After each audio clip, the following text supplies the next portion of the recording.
I just came to the realization why I'm single.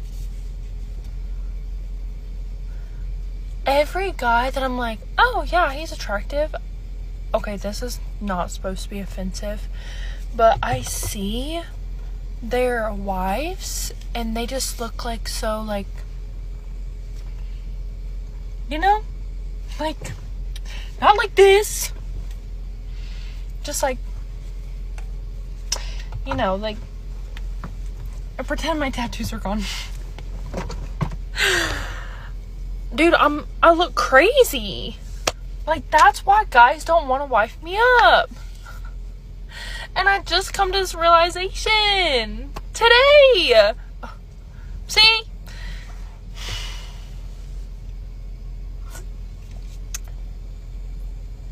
Or maybe it's because all of them see me eat sushi after I get out of the grocery store in my car with my bare fingers and drink sweet tea. Oh no. Guys, I thought these men wanted, like, you know, big, strong, tough girls.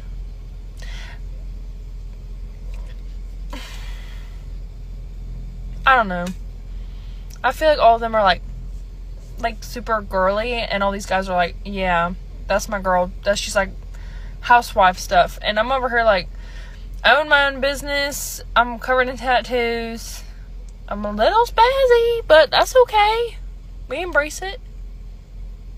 But yeah, I don't think any guy's gonna wife me up because they can't take me seriously. And I just realized that. Damn. Now that was just painful to watch, wasn't it?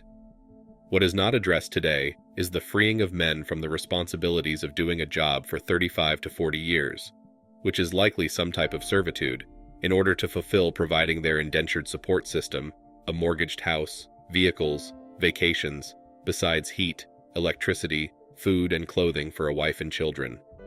Men freed from this traditional role can choose to pursue whatever it is that gives them purpose and makes them happy. The old conventional role for men as the family man is a life-sapping trap also, while the new mating game has nothing to offer for men from women other than casual get-lucky meetups.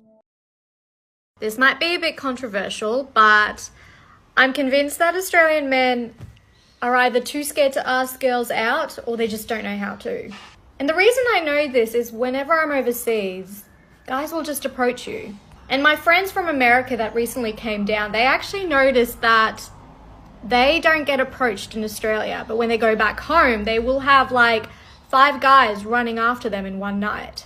And I'm not sure what's happening. I'm not sure what has changed in Australia compared to, say, Europe or America, but it's very different here. And I feel like women have to start making the moves on guys, which is a very different sort of change with the dynamics. And the issue with that is I don't know how to approach a guy. Like, how do you ask a guy out? Do you just go up to them and ask, how do you do that? But I'm not on any dating apps and I don't want to go on any. So my only solution is to meet someone out in public. But I don't go out at night and I don't drink and, you know, I'm not going to be at a bar. So I know I'm not going to meet my person there. So it'll either have to be at the gym or at my cafe. Yeah. Anyway, please tell me that I'm not alone. Like, does anyone else notice this in Australia? Is the dating culture here slightly different? Because it's definitely different overseas. Like, men will just go for what they want. Many decades ago, most married women didn't work, they were housewives. When a marriage ended, the woman had no assets, money, job, or skill. That's why alimony laws were created, and divorce settlements divided all the assets 50-50ths. They figured being a housewife contributed as much to the marriage as an income did, and the housewife shouldn't lose everything in a divorce. Plus, since the woman was unskilled and unable to get a quality job, she needed a steady income to make a living. Today is much different. Most women are educated and earn their own income. Most married couples split the housework and childcare. There is no longer a need for alimony, and the divorce settlement should be based on how much each person brought to the marriage. A guy who cannot communicate cannot lead. Yeah, a guy who cannot communicate cannot lead. Think about the guy that has ghosted you, is ghosting you, or any of the guys that have ghosted you in the past, okay? Not people that can lead. They're not guys that can lead because they can't accurately even express what is going on inside of them. If they can't effectively communicate, how can you expect them to lead you? He would rather be weird and ignore you than say, I'm not vibing anymore. I'm not interested anymore. It's not my jam. Do you know what I mean? Like, he can't even muster up 3 words. I'm not vibing anymore. Okay, that's 4. This doesn't just go for guys that have ghosted you. You could be in a relationship with someone who can't communicate with you. Like, you could be in a relationship with someone. Avoidant attachment styles cannot lead. Avoidant attachment styles cannot lead, okay? You should have no desire to want to be with anybody that cannot properly lead you, okay? Has no plan, doesn't know where he's going, doesn't know where he's taking you. Immediately no. Immediately no. That sounds like a fucking trap in hell. No thank you. I want to know that we're going to the clouds. We're going to the fairies. We're going to see the fairies, right? We're going to hold hands and kiss and go to the fairies? We're not doing that? You don't know where we're going? You don't know how to get there? Okay, this is sounding very bad. Put all your pride and arrogance out of your life, guys and gals, and behave like you want to see others behave towards you. Then you can enter into a mutually respectful and uplifting experience. Marriage is hard work sometimes, so don't think it is this endless bliss because you are burning rocket fuel rapidly for a fair while. That will disappear, and then you are left with who that person is at their core. So use your brain. This is sometimes wasted advice, and I've been there too. Honestly, it's common sense. If you tell someone something enough times eventually, they'll get it and just move on. That's kind of why guys are just abandoning the dating world. You either self-isolate because you feel that society wants you dead, or you're just content with your life and the things that you do have. If you are not being approached by the masculine when you're out, and you know you're a beautiful woman, a successful woman, you have a lot to offer, let's talk, because I know how frustrating that is. I made a video about this before where I shared that until I was 24, I had never been approached out at a bar or been hit on, like, ever. Like, the first time a drink was bought for me, I turned to my sister and I was like, what do I do? And I didn't know why at the time, because I thought physically, like, okay, I like how I look. I know I have a lot to offer. Why isn't this working? I'm a driven, successful woman. What's going on? Why am I not being approached? Let me shed some light on this for you. By the way, there was even a study that came out to back part of this recently. When your energy is closed, people aren't going to approach you no matter how beautiful you are. Because as humans, we're always assessing what is the risk of me getting rejected. Especially, speaking candidly, as the culture of feminism has really changed dating, a lot of men are kind of like, do I approach? Do I let her approach me? What do I do? They're confused. The thing that will draw a person in to approach you, the masculine, or not have them approach you at all, is how open or closed your energy is. And I've been saying this for the longest because especially driven women usually present more in their masculine, and they're kind of like, oh, I have these walls and you have to break them down and I don't trust you and so I'm going to make you work for it sort of energy sometimes. What I've always worked with clients on is how to soften their body and open their energy up to allow that energy to come in. What this study found was exactly that in different words, just not in feminine and masculine energy work. The women who were approached the most in the study were the ones giving the most green lights that they were available for connection. Why? Because people are constantly assessing, am I going to be rejected or not? If somebody's giving you no eye contact, their body's closed, their energy's rigid, why would you approach them? You know you're going to be on the chopping block or you're going to be potentially rejected. When a woman softens, and I will do this in person with my clients when we do in-person days, we'll go out and I will teach them how to soften their body, how to keep their energy up and out in the room versus inward, how to stay open to somebody approaching them, and give those green lights to potential people to come forward. And I only know this because this used to be my biggest struggle. I was such a relationship girl that I was always closed off, so I never had that experience. And when I was dating, I didn't know how to open my energy. I taught this to a friend of mine and showed her how to open energy and have the masculine come in and approach, and it happened so fast that this person came to our table and all the things.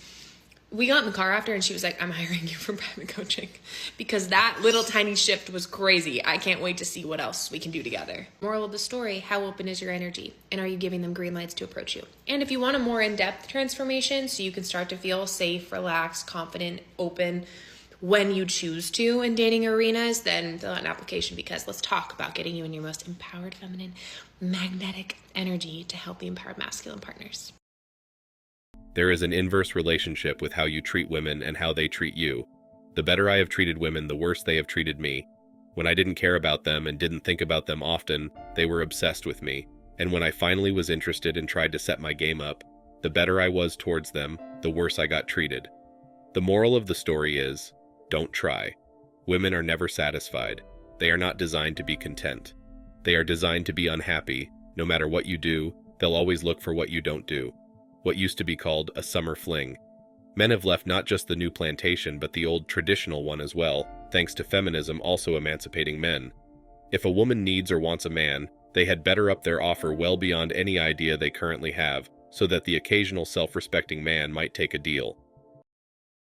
Why would I get married? Why? Yeah. There's no actual reason to get married. It can complicate things. I have some friends that just have a woman they love and they had kids and they just didn't get married. I find them happier than those that get married. There's something about it. I don't know what it is, but I feel like once you put the marriage title on it, there's just this like added pressure too, right? Yeah. That like the relationship doesn't need. Did you hear about this new food that like completely destroys sex drive in women? No. Wedding cake. They say that marriage is a modern woman's side hustle. To divorce is to cash out on her husband's assets and half his pension, 401k, child support, and alimony. But men aren't saying no. Men are saying no to the inevitable divorce, child support, and alimony routine. The women who are fuming about this are the ones who are mad about having a pension plan through a man when she divorces him. Women are fuming because they know they'll have to actually work to generate resources to live their lives.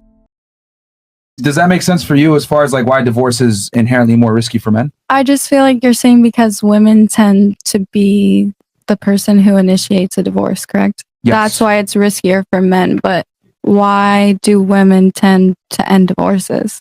With successful men that have money, they cheat. She said it earlier. They do all these things that women don't want to put up with. She said it earlier. It's so a feeling. Feelings change from day to day. Yeah, so I could have been in love with the person at the moment, but if that person is no longer treating me well just because we're married, I have to say no. That's the point. Because he can't be a good husband. So as a man, that's all I'm asking. If I marry you and you decide, you know what, he's not the guy I thought he was anymore, I'm leaving. You take half my stuff, and maybe is there no risk without reward? So what's you married me, right? No. So once again, this is why you wanted to marry me. Don't want to get married. You loved me enough that it would be worth it to you to marry me and take the risk. Hold on, stop the show. You just basically admitted it with your own words. Why guys don't get married? They're fuming because their tickets to a life where they could spend without earning are soon going to be over. More men are getting their passports going overseas, so the pension plan is drying up for them. These modern-day women only quote and follow quotes that benefit them. When it comes to doing their part, they have an opinion about it and have to speak out. You can't bring up your father, grandfather, great-grandfather.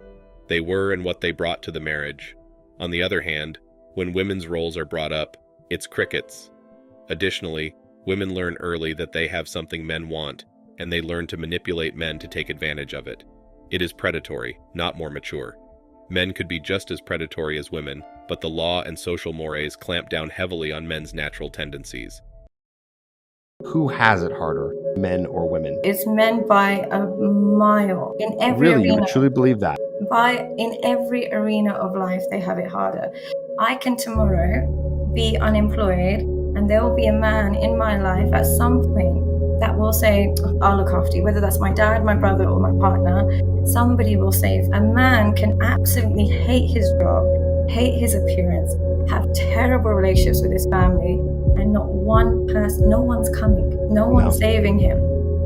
Nobody. And it's all up to him. Yeah, because one thing I've noticed is, for me personally, if I'm forcing myself out of bed in the morning to go to work, I'll just say, I don't like this job, I'm quitting. And then I think there's men out there who have that experience all day, every day, up until they're 70 years old, and think if they don't go to work, kids don't eat. And there's women that experience that too.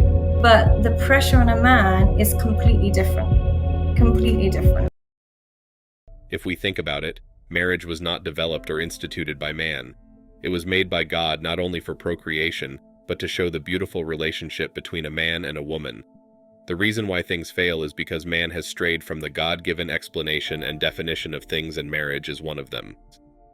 It's all about accepting the times you are living in. Older women generations accepted they were married for life and died surrounded by grandsons.